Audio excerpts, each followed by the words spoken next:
I want to say this, though, Rick Stengel.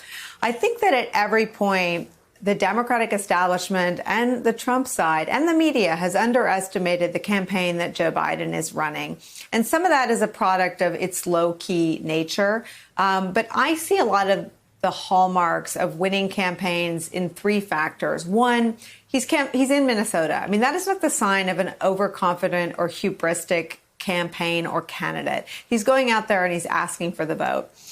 Two, this is a campaign that no one has run for president in the modern era in an hour of pandemic in this country. And really, the final days are the surging peak of the pandemic so far.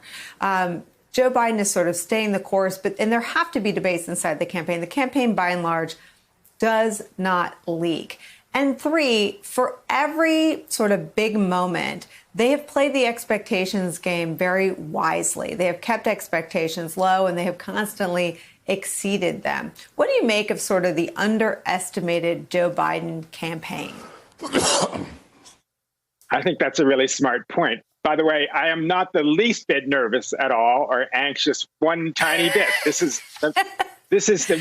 our most fantastic Democratic annual 4-year ritual. People are voting in numbers that we've never seen before. It's inspiring to see people out there. It's inspiring to see them waiting in line. Yes, we should make it a lot easier to vote. But I mean, Texas, Hawaii, all these states where they've already had more votes than they had in 2016. I'm not nervous. I'm inspired.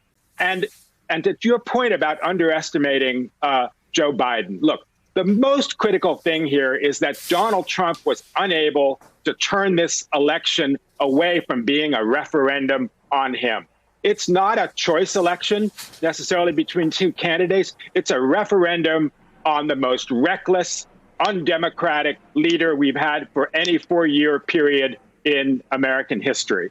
And so as a result, Joe Biden is not constantly saying, hey, look at me, you've got to choose me over this guy. He's pointing the finger every day at Donald Trump and the incredible failure of the Trump presidency. So they have gone right down the middle.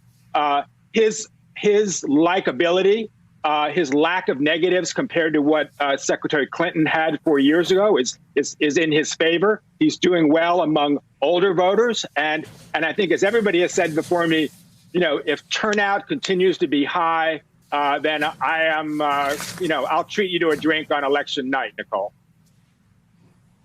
All right. So since you came with your sunny disposition, I'll stick with you because I need a little bit more of it. This thing that you just talked about is a structural thing, and it is always true. And I think you're getting at something. I think Trump makes us doubt that which has always been true. But it has always been true that when an incumbent is running for re-election, they only prevail when the election is framed as a choice between two competing visions for the next 4 years. They always fail when it is a referendum on Donald Trump. And Donald Trump didn't fail to make it a choice. Donald Trump refused to even try.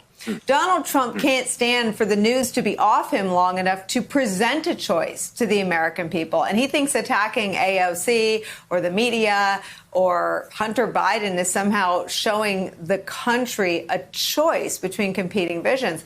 How much of this do you think is sort of testing our understanding about the way people process catastrophic failures? I mean, Donald Trump's handling of COVID is a catastrophic public health failure. It is a stain on this country forever. We cannot go to most countries because of what Donald Trump has done in terms of COVID.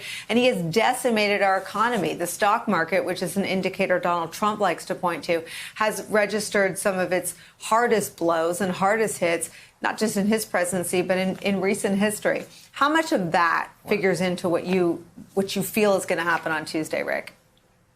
I think that's right. I mean, the reason it's not a choice election is because Donald Trump has to be the bride at the wedding and the corpse at the funeral. There's nobody else. There's no other choice but him. It's either a binary thing. Yes, Trump. No Trump. Hey there, I'm Chris Hayes from MSNBC. Thanks for watching MSNBC on YouTube. If you want to keep up to date with the videos we're putting out, you can click subscribe just below me or click over on this list to see lots of other great videos.